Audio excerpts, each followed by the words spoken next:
Hello student अस्सलाम वालेकुम, how are you doing today? I am hoping that you are doing well. आज हम class 9 के दो टॉपिक्स को कवर करेंगे। नंबर 1 पे इलास्टिसिटी जो पेज नंबर 160 पे दिया हुआ है, और हुक्स लॉ जो पेज नंबर 161 पे दिया हुआ है। तो सबसे पहले हम देखते हैं कि व्हाट इज़ इलास्टिसिटी। इलास्टिसिटी में हमारे पास यहाँ पे टोटल जो है 4 पॉइंट्स हैं। Deforming force, elasticity, stress and number 4 पे स्ट्रेन। उसके आगे 3 फर्दर टाइप्स हैं स्ट्रेन की: shear strain, tensile strain and volumetric strain. तो सबसे पहले हम देखते हैं what is deforming force. Deforming force दरअसल हमारे पास एक ऐसी फोर्स होती है जो किसी भी चीज़ की शेप, लेंथ या उसके साइज़ को चेंज कर दे। जैसे कि ये डेफिनेशन आपकी बुक पे लिखी दी हुई है: the applied force that changes shape, length और volume of a substance is called deforming force. मतलब कि एक ऐसी फोर्स जो किसी भी सब्सटेंस की शेप को, लेंथ को या वॉल्यूम को चेंज कर दे, उसे हम डिफॉर्मिंग फोर्स का नाम देते हैं। उसके बाद इलास्टिसिटी की डेफिनेशन है: the property of a body to restore its original size and shape as the deforming force ceases to act is called elasticity.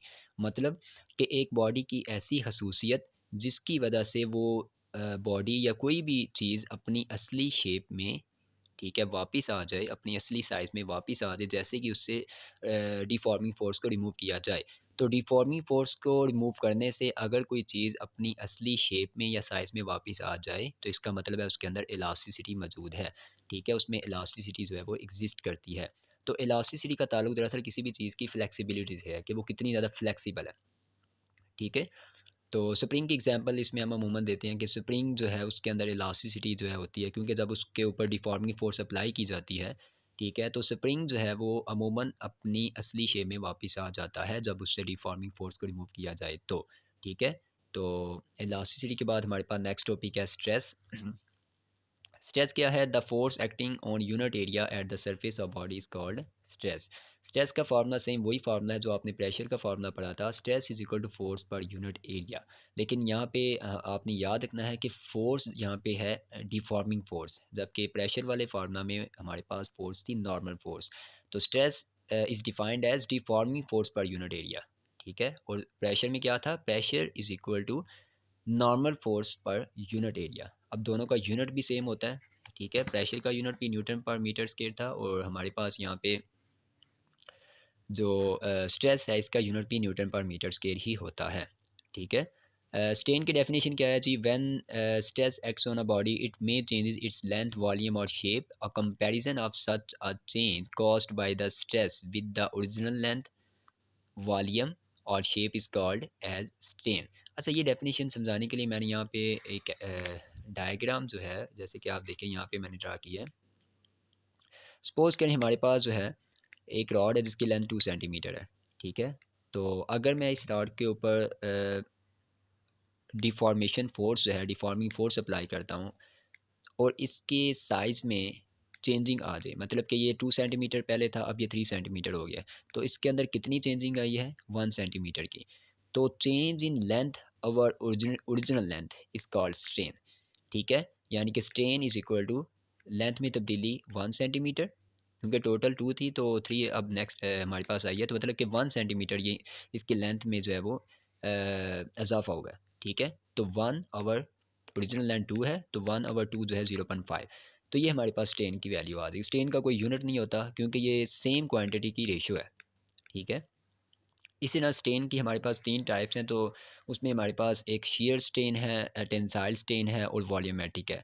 तो अगर हमारे पास change in length over original length है, ठीक है, तो फिर तो हमारे पास वो टेंसाइल स्ट्रेन कहलाती है। मतलब कि अगर तो जो सब्सटेंस में जो तब्दीली हुई है, चेंजेस हुई है, वो लेंथ के हवाले से है, तो हम कहेंगे वो स्ट्रेन हमारे पास जो है वो क्या होगा? Tensile strain.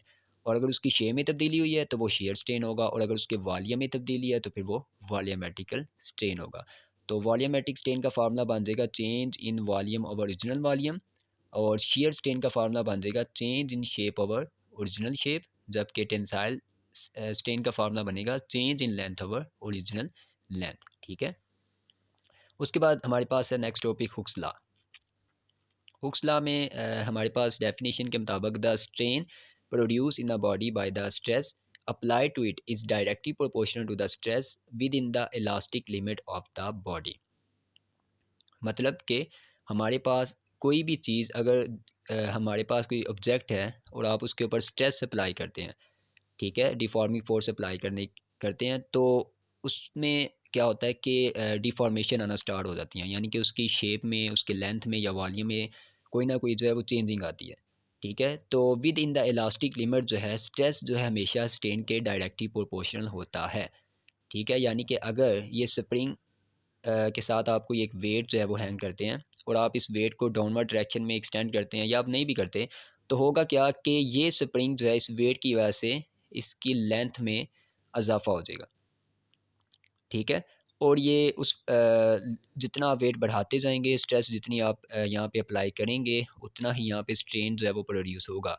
यानी कि चेंज इन लेंथ और ओरिजिनल लेंथ का जो कंपैरिजन है वो यहाँ पे उतना ही ज़्यादा जो है वो होता जाएगा।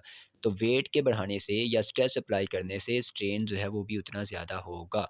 तो अगर ये पहले लेंथ हमारे पास 20 पे थी, मज़ीद स्ट्रेस अप्लाई करेंगे तो ये पॉइंटर 30 पे आ जाएगा। तो मतलब कि स्ट्रेस के इंक्रीज़ होने से स्ट्रेन में भी इंक्रीमेंट जो है वो उसी के मुताबिक जो है वो लगता रहता है, ठीक है।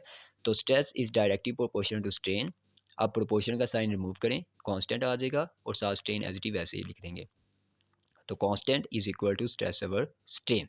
तो हमेशा विद इन इलास्टिक लिमिट में स्ट्रेस और स्ट्रेन के रेशियो का आंसर हमेशा एक कांस्टेंट ही रहेगा, मतलब कि सेम आंसर आएगा अगर हमारे पास ऑब्जेक्ट जो है वो सेम हो तो, ठीक है। अब इसमें इलास्टिक लिमिट क्या होती है जी? इलास्टिक लिमिट के लिए ये ग्राफ यहाँ पे मैंने ड्रा किया, आपकी बुक पे है।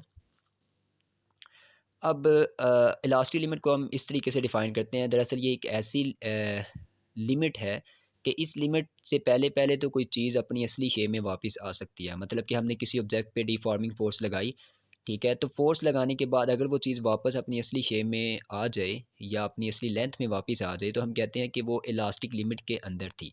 मतलब कि उसमें डिफ़ॉर्मेशन परमानेंट नहीं हुई। तो इलास्टिक लिमिट से पहले-पहले जो डिफ़ॉर्मेशन होती है या कोई चेंजिंग होती है शेप के अंदर या लेंथ में, वो टेम्परेरी होती है, ठीक है? लेकिन इस पॉइंट के बाद जो चेंजिंग हमारे पास ऑब्जेक्ट में आना शुरू होती हैं, वो परमानेंट होती हैं। मतलब कि अब वो अपनी असली शेप में चीज़ वापस नहीं आती, बल्कि वो परमानेंट डिफ़ॉर्म होना स्टार्ट हो जाती है, ठीक है? और फिर एक पॉइंट ऐसा भी आता है कि वो चीज़ फिर डिफ़ॉर्मेशन इतने मतलब कि एक्सटेंड तक हो जाती है कि वो चीज़ है वो ब्रेक डाउन हो जाती है, ठीक है? वो टूट जाती है, तो ऐसे पॉइंट को ब्रेकिंग पॉइंट भी कहते हैं हम, ठीक है? मतलब कि वो चीज़ अपनी असली शेप में तो क्या वो मतलब कि परमानेंट डिफ़ॉर्म होने के बाद एक ब्रेकिंग पॉइंट पे आ जाती है, ठीक है? टूट जाती है, ठीक है? तो ऐसा पॉइंट हमारे पास ब्रेकिंग पॉइंट कहलाता है, ठीक है? उसके बाद हमारे पास हुक्स लॉ में जितनी भी चीज़ें थी मैंने आपको बता दी हैं। आपकी बुक के ऊपर अगर हम देखें तो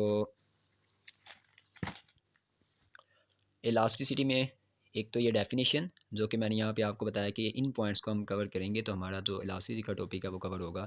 तो the applied force that changes shape, ये डेफिनेशन जो है 2 लाइनों की, ये आप इसमें करेंगे। उसके बाद इलास्टिसिटी की डेफिनेशन, फिर स्ट्रेस की डेफिनेशन, फार्मूला, इसका यूनिट,